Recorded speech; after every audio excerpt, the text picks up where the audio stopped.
decision in the United States is that identification power, that analogy to fingerprints. And maximizing the potential is going to depend on legal permission and structure, databasing capacity, reliability of result, and the speed of result. Here's some resources for you. A couple of companies that are involved in the Global Alliance for Rapid DNA Testing, of which I'm the executive director. And it's really the resource, the trade association, the resource for information about rapid DNA technology. And here are the members of the Alliance. And with that, I'm done. Thank you very much, folks.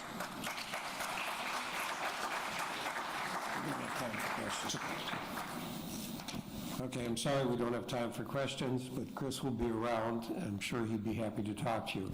At this point, we're going to take a 14-minute coffee break. Please be back here at exactly 10 a.m. so we can commence with the opening ceremony. Thank you. In your opinion, why is it important to have a conference like this? Sure. Well, for a couple of reasons. Number one, from a genetic standpoint, from a medical standpoint, bringing together thought leaders from around the world only increases our knowledge and our understanding of what the potential is. And that's really what this conference is all about, is kind of maximizing the potential of DNA technology, be it in a medical genetic standpoint or forensics.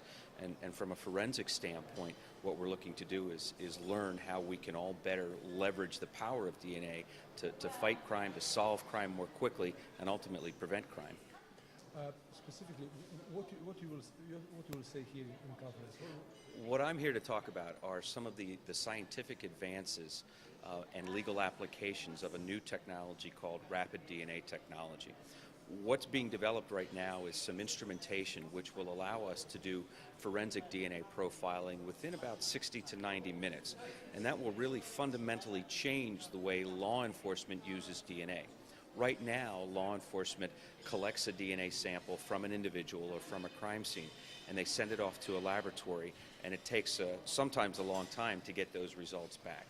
What the new technology will enable police to do is to have DNA analysis machines in their police department, and they can do the DNA testing right there and get test results much more quickly than when they send them to a lab.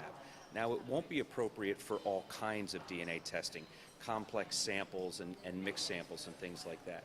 But when we're just trying to identify, for example, who a perpetrator is and whether or not they are who they say they are, this new rapid DNA technology will fundamentally change the way police use DNA.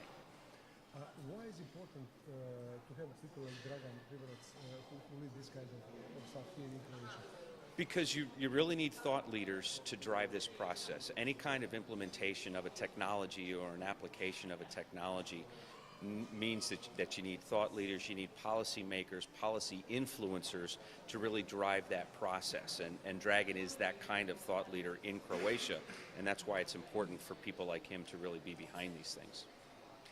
Thanks a lot. Thank you. Thank you.